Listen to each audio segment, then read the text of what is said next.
So welcome and thank you for joining us on this edition of News2. I'm Sandra Mansing. Stan Robertson, also known as Stan McDuffie, the CEO of Her Majesty's Credit Union, was charged Monday in VI Superior Court. The credit union was formerly located at Tutu Park Mall, and after the Attorney General's office received complaints that members could not withdraw funds, an investigation was launched. News2's Erica Bivens brings us an update. Well, Sandy, as of yesterday, Stan Robertson, who also has a number of other aliases like Stan McDuffie, was charged with obtaining money by false pretenses, conspiracy, embezzlement by fiduciaries, as well as violating the territory's anti-racketeering statute.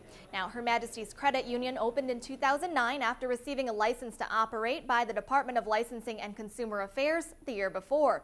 However, the man behind the business had a criminal record. Then in February last year, the credit union shut its doors with no warning, leaving members unable to access their funds. In April 2012, after the VI Attorney General's office received those complaints, they launched an investigation. James McCall, an investigator with the Department of Justice, signed a 4-page affidavit on those findings. One of them states, the credit union's website was used to lure investors and depositors by offering CDs with above-market annual interest rates. It also says they made misleading statements to portray themselves as legitimate, secure, and regulated. However, court documents state Her Majesty's Credit Union has never been federally or state chartered as a credit union. They've also never been regulated as a credit union by any government authority, has never held insurance covering its depositors, and has never been insured by Lloyd's of London or any other insurance agency. It further states rather than loaning, securing, or investing deposits for the benefit of its users, McDuffie deposited, collected funds stateside, and then used them for personal and business expenses.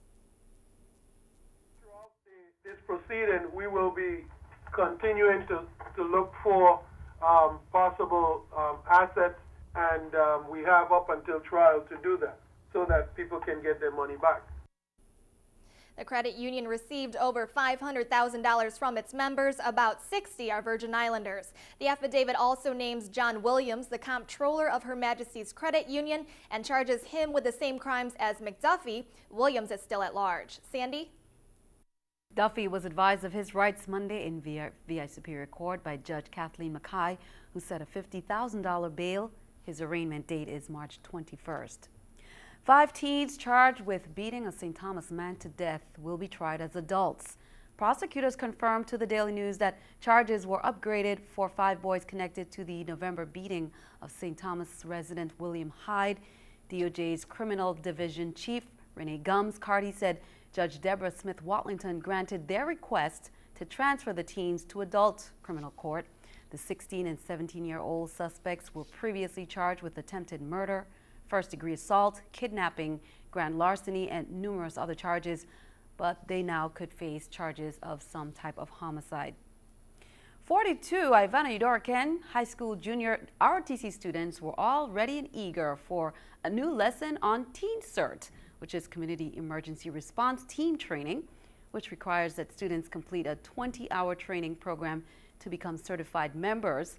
The group will spend about 5 hours a day for 4 days spread across the month of March, learning skills such as fire safety and suppression, light search and rescue, disaster medical operations, and team organization. Events kicked off with a brief welcome and surprise visit from Lieutenant Governor Gregory Francis. Keene's Teen CERT training culminates March 17th with a disaster exercise and a brief graduation ceremony, which will be held on March 18th. And now taking a look at this week's Crime Stoppers report, police say over in St. Croix on Wednesday, February 13th, about 8:50 a.m., Kiskayana, which is a money transfer agency located west of the Jiffy Mart in the Basin Triangle area, was robbed by an armed male. They say he forced his way in just as an employee had finished serving a customer and was closing the door. Police believe the customer may have been an accomplice. The robber is light-skinned, about 5'9", and was wearing a black hoodie and a gray mask. The possible dark-skinned male accomplice is about 5'9", has long braids or dreadlocks, was wearing a white t-shirt and was clean-shaven. The two were last seen running through the Basin Triangle apartment complex. Tell police what you know. Now, over on St. John on Saturday, March 2nd, about 4 p.m., police say a man parked his vehicle in the area of Annaberg. When he returned an hour later, he discovered someone had removed the hardtop cover from the passenger side of his silver Jeep Wrangler and stolen $350 from his wallet.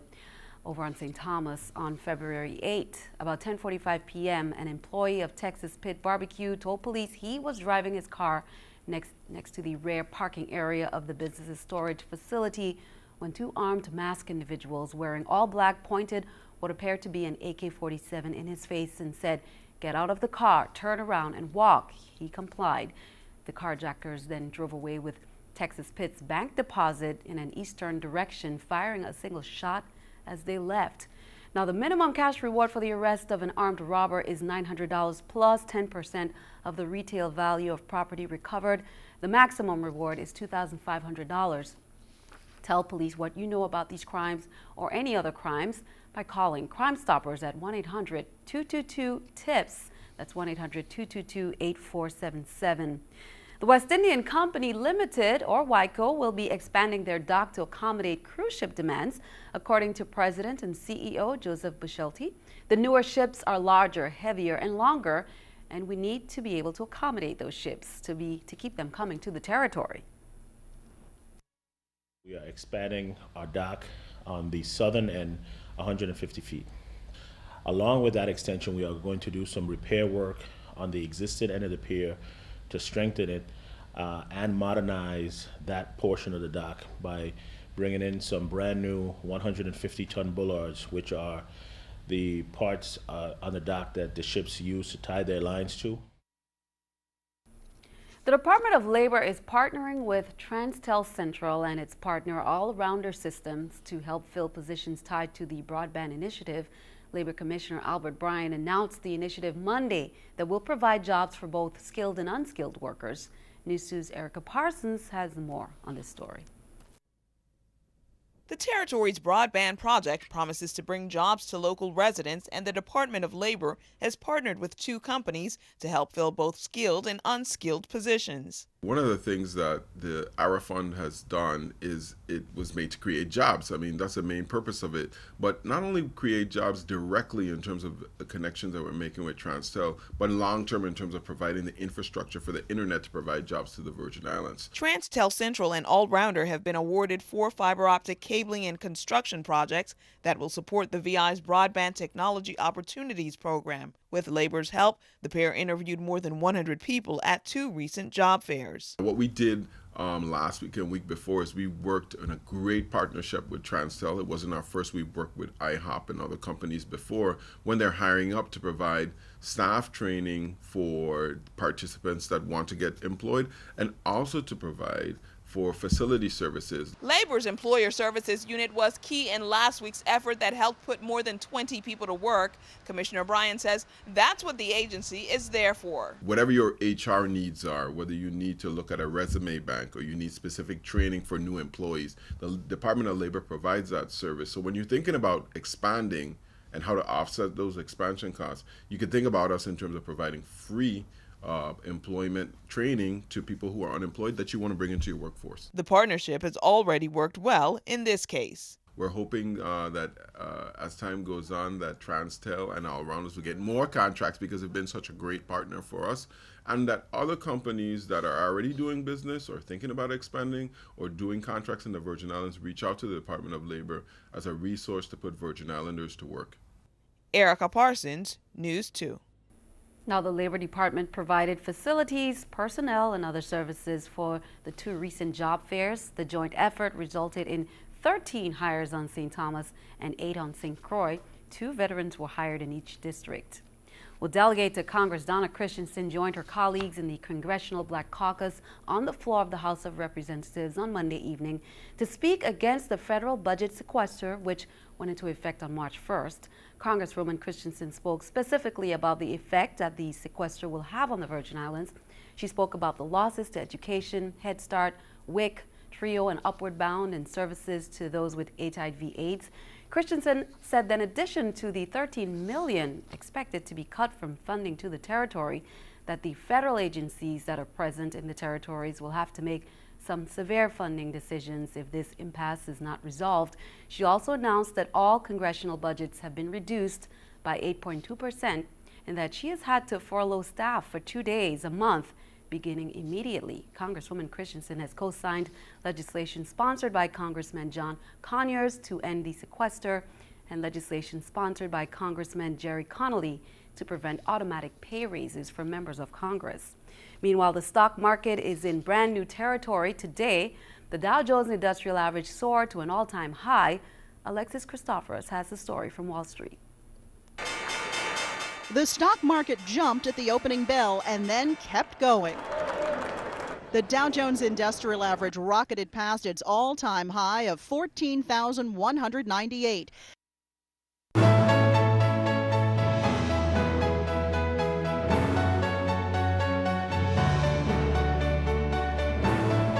Consumers can expect to see an increase at the gas pumps again as Hovensa makes rack rate adjustments for the second consecutive week. The increase will raise the price of regular and premium gasoline by 10 cents. These adjustments now raise the price to $3.48 per gallon for regular gasoline and $3.93 per gallon for premium gasoline. Also, the rack rate for diesel fuel goes down 1 cent. The penny reduction brings the cost down to $3.68 per gallon for diesel. All new rates are effective through Sunday. Thrift shoppers on St. Croix will now be able to get their furniture needs as the Women's Coalition recently extended their closet-to-closet thrift store with a brand new home store filled with donated furniture, giving thrift shoppers a chance to buy furniture at lower prices. NEWS2's Janisha John takes us inside the new store. Getting all your furniture needs at a thrifty price is now an option on St. Croix as the Women's Coalition's closet-to-closet thrift store has officially opened doors to a brand new home store.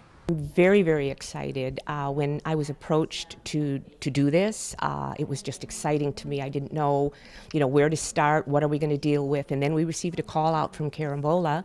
Some people were moving off island, and they said you can have all the contents of our villa. We get so many donations of clothing and different articles, and we needed the space. And so we thought maybe it would be a good time to move into our own space, to bring all our furniture out of closets so that we could expand the closet and have more room for clothing there. So, voila. The new home store houses a number of donated items, providing anything from kitchen and dining sets, living room and bedroom sets, to linens, artwork, and even china and pots, giving shoppers on St. Croix an opportunity to take part in the growing trend of thrift shopping. It's just a new trend. I just think it's a new trend. I see no problem with people coming in here and not knowing what to look at first and what to buy first. And while many are faced with economic struggles, organizers feel that the home store will give shoppers a chance to buy softly used furniture at low prices while overall helping the Women's Coalition. With the economy the way it is, and I think the way we need more and more of these kind of thrift shops, places where people can come in and find beautiful pieces of furniture at unbelievable prices, I think it's going to do terrific for the Women's Coalition. I'm excited for them. I really am. Janisha John, NEWS2. Now, anyone interested in donating their furniture to the new home store can call Closet to Closet. That number is 773-2503. Scheduled pickups are available for the donated furniture. In celebration of International Women's Day and Scotiabank's global philanthropic program called Bright Future, the company presented a check for $1,000 to the Women's Coalition of St. Croix for their dedicated service to women. Scotiabank has provided on average about $47 million in donations to causes worldwide and have continuously donated to the Women's Coalition. Women's International Month, and that's why we have chosen the Women's Coalition. This money is going to help families, women who have gone through different tragedies in their life, and that will help them with their kids, establishing a home for them, and we are just honored to be here and present this check to them. They've always been there for us, and I think what I'm the most excited about is that They've picked our agency for Women's History Month, Women International Day, which is a big thing because the majority of our staff is women. Most of our work is geared toward women, so this donation really means a lot to us. And as part of the 2013 observation of Women's History Month, First Lady Cecile DeYoung launched a radio campaign to educate the public on this year's theme, which is Women Inspiring Innovation Through Imagination, celebrating women in science, technology, engineering, and mathematics. Now, throughout the month of March, public service announcements describing the achievements of Virgin Islands women will be broadcast on radio stations throughout the territory. First Lady DeYoung has also created a commemorative booklet of notable Virgin Islands women. The booklet is being distributed to schools, libraries, and other locations throughout the territory. Governor and First Lady DeYoung call upon all Virgin Islanders and community organizations to join in the recognition. Students at the Charlotte Amalie High School had the chance to hear the soulful sounds of blues music echo through the hallways Tuesday afternoon, thanks to Arts Alive. The students received a special performance from blues group the Holmes Brothers, who are set to perform at Tillett Gardens on Wednesday. The mini performance gave students in an audience just a quick sample of what the concert attendees could expect come showtime. Whenever we have somebody come that is doing a concert at Tillett Gardens, which these guys are going to be doing tomorrow night, we have them come out to one of the schools and do some kind of a workshop or a concert. So these kids got a real, true gospel, jazz, everything concert this afternoon. I think it surprised them a little bit. And you can catch the Holmes Brothers perform this Wednesday at 8 p.m. at Tillett Gardens. Tickets are still available. Stick around. Your News 2 AccuWeather forecast is coming up next.